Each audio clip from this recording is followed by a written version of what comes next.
Hey guys, Brad in the MyWay shop today.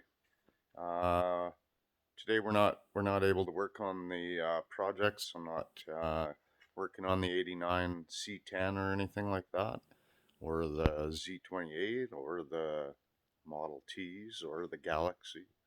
Not working on any of those. Working on the family truckster again today.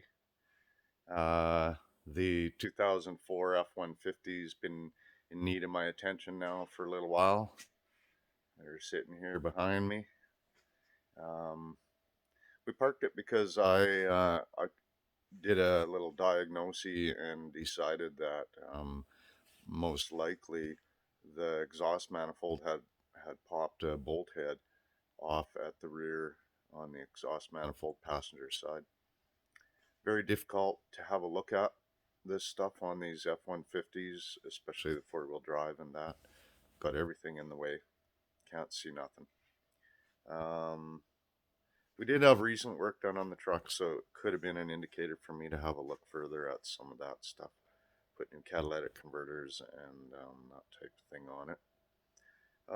But obviously, what I'm going to show you guys and the tip that I have for you guys today, if you'll hang around for a few minutes, is surprising. I actually got the info for this troubleshooting off the internet.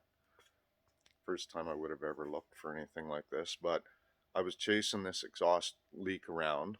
Um, I found one leak at a location under there where there's a clamping instead of a welding, and that's simple, right? Except I guess I never did get it sealed. So, assuming that wasn't the only leak, because I had my hand up beside the manifold from underneath of the truck and I could feel and hear a lot of exhaust gas there, but I really didn't feel like it was coming out of the connection. It felt to me like it was coming out of the very back of the manifold. Anyway, so chasing it, and I looked into what it was taking to do the manifold, and even just to get at it and check it out and everything, and pull the inner fender and all that kind of stuff out of there. Hey, and so I decided to look on the net, and I found a fella there, and he posted a video, only a short one for 3.5 minutes, and he showed this little tip, and so here it is. And I would say that each and every person that does some exhaust work could use this tip, including the muffler shops. I don't know why they wouldn't. So here we go. I'm going to switch around. Okay, so here's the F-150, 2004 F-150 Triton 5.4. It's been, work for me. It's got 280,000 K on it now, and I had to do the timing chain set and gears and guides and phasers and solenoids and all that stuff twice. So I've already done that shitty job twice. But moving on, we don't have any issues with the way it runs. I bought good parts last time from a company called Freedom Racing in the USA, and they sent genuine Ford parts, and they were very quick. Okay, so I popped it up on the jack stands, got the wheels off so that I could view things as good as possible. I got in there with my lights and everything and got my hands jammed in there. And still, I couldn't really tell. I couldn't tell with the truck. I'm talking with the truck running. So I look on the internet, and this gentleman, and I'm going to call him a gentleman because he shared his information. He says, hook up a vacuum cleaner. Put it on blow instead of suck, he says, and hook it up to your tailpipe. So I'm thinking, well, that sounds like an okay idea. What can it hurt? And honestly, so this is a pretty good size vacuum cleaner. He used a smaller one, and I can see a smaller one working just fine, because when I turned this on, I was amazed. I could hear it blowing out up front there. And once I was done, so I came to the front, and so our new catalytic converter and everything in there, I was having trouble seating on the flange at the manifold.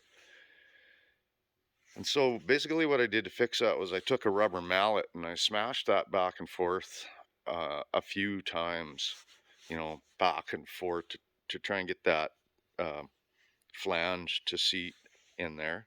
And I tightened it twice. So I beat it back and forth and I tightened it. I never used any heat or anything like that. It was creaking and snapping when I last tightened those bolts. So, they're tight. And I used lubricant on them. I sprayed lubricant on both to make sure that, I was going to get as much free movement there as I could with the nut and everything. Anyway, I turned the vacuum on, blowing right out of there. So I played with that, fixed that one up, and got it to zero, like zero leakage. After my initial check, I still had some leakage, so I went back and we got zero on that one, and I could still hear it blowing out then when I retested. So then I found the clamp connection down underneath where the driver's side comes and crosses over. There's a clamp connection there. And not blaming no one, but the exhaust guy could have welded that one instead of just putting a clamp on it. Anyway, clamped. So again, I had to rotate the clamp on that one, and I may even double clamp that just for insurance. But got the leak stopped. I used the hammer a bit and gave it a few whacks to help seat the pipe where it was leaking, and some good tightening with 15 mil, and bam, we're done. So thanks, sir, for posting your video using the vacuum cleaner on the blow mode to push air into your exhaust system, and very easy to diagnose where the leaks are. Thanks everybody for watching. Hope this will be helpful to someone else and everybody else that's doing some exhaust work. It's a great tip. Anyway, um, thanks for watching. If you haven't subscribed, maybe you will. Um, I don't do that many videos, but I have a number of them out there. If you like to look me up on YouTube at My Way Rods and Restoration, and maybe throw your notifications on so that when you do post a video, you'll get notification of that.